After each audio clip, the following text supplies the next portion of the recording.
Hello there and good afternoon. Welcome to Network Africa with me, Cynthia Are. Topping our news today is Kenya. Following the terrible attack on Garissa University last week, the East African country is asking for more help from its U.S. and European allies with intelligence and security measures to help prevent further massacres by Somali militants. Here's more on that story. I extend condolences to the families of those who have perished in this attack. Last week's killing of 148 people at a university has piled pressure on President Uhuru Kenyatta to stop frequent gun and grenade assaults staged on Kenyan soil by the Al-Shabaab group, which is aligned to Al-Qaeda.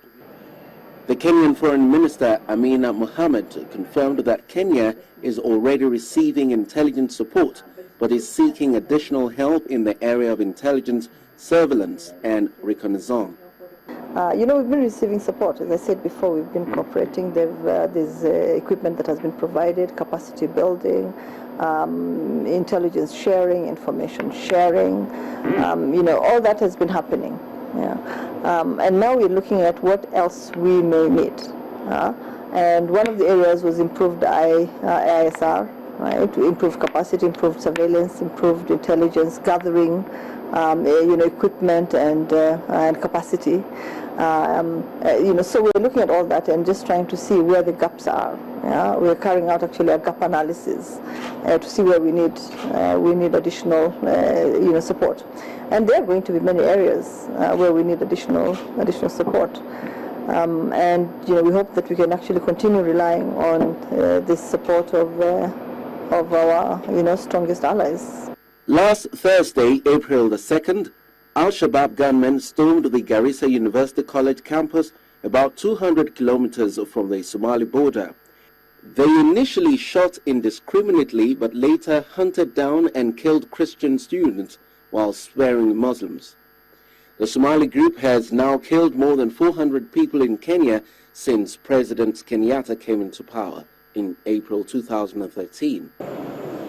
The latest attack is not the first carried out by Al-Shabaab. In 2013, the United States sent FBI investigators to help Kenyans with investigation into an Al-Shabaab raid on Nairobi's Westgate shopping mall, in which 67 people were killed during a 4-hour siege. Kenya has struggled to stem the flow of Al-Shabaab fighters and weapons across its border with Somalia, and the recent bloodshed has damaged the economy by scaring away tourists and investors. The country also plans to compile a list of radicalized young men in the next few weeks to determine the scale of the problem within its Muslim community, who make up about 10% of Kenya's 44 million people. And now the idea is, obviously, as a government, for us to, try and account for those that are not here. Right, find out where they are, see whether we can, encourage them to come back and help them get de-radicalized. Maybe set up even, centers where we can take them so that they actually taught the true worth of the Muslim faith, taught Islam in the way that most of us were taught it. The Garissa assault has strained historically cordial relations between Kenya's Christian and Muslim communities, which have deteriorated in recent years following Islamist attacks on churches and Christian priests. President Uhuru Kenyatta has urged Muslim leaders to help combat radicalization, and according to the Ministry of Foreign Affairs, the leaders have heeded the call. Joining us now from Washington, D.C. via Skype is the Voice of America's Vincent McCoy, who is a Kenya expert and also the host of their daily program for the Voice of America, that's Africa 54. Vincent, thank you so much for joining us on Network Africa. It's a pleasure. Now, what kind of support is the United States currently giving Kenya as regards security, and how effective is it?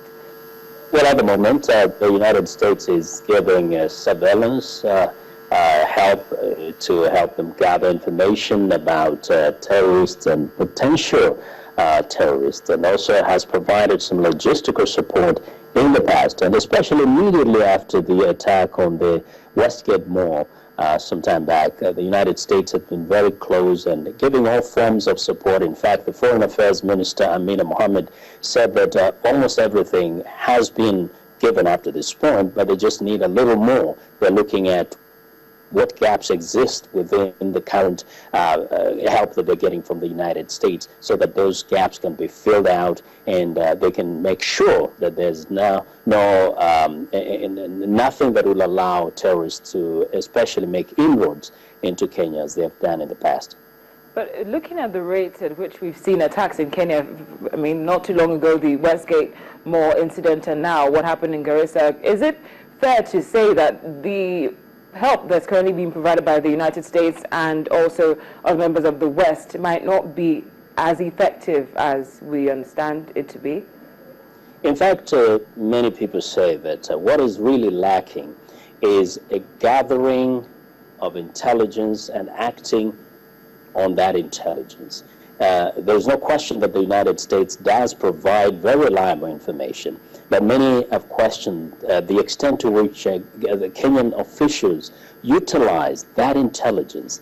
Periodically, you get information from the U.S. Embassy in Nairobi, and sometimes even in neighboring countries, of potential attacks, or at least alerts as to a possibility of terrorist activities in the area. Many citizens are concerned that perhaps the government takes some of this information lightly. It is something that, of course, government officials deny. So the key here is, how do you gather the information? How reliable is that information? And how do you utilize it, especially in a country where you have communities that live together, and particularly communities of Muslims of Somali extraction, both Kenyan Muslims and Somali Muslims who live in the same neighborhoods, who look the same, who speak the same language. How do you ensure that you can gather information in this kind of an environment and use it effectively to ensure there is no attack at any time? Now, finally, Vincent, if the United States opts to grant this request of Kenya, is there a lot of protocol involved, and would it take a lot of time to implement? Please, if you may ask the question again. Okay, I was asking that if the United States grants Kenya's request to give it more security or give it more help as regards intelligence and everything that could help with security, what is the protocol involved, and would it take a long time or a short time to implement? Officials in Kenya, and I can quote or rather take the interview that has been given by the Minister of Foreign Affairs, say they are in fact working together. So it's not a question of speed, it's not a question of proximity. They are working together.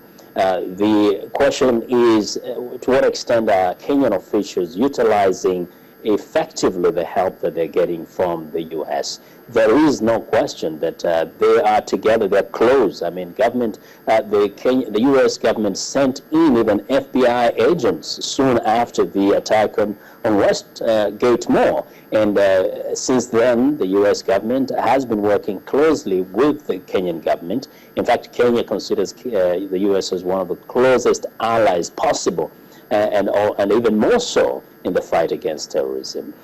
So there's no question that the help will get in as soon as Kenya needs it, whatever extra help that the Kenyan government needs it.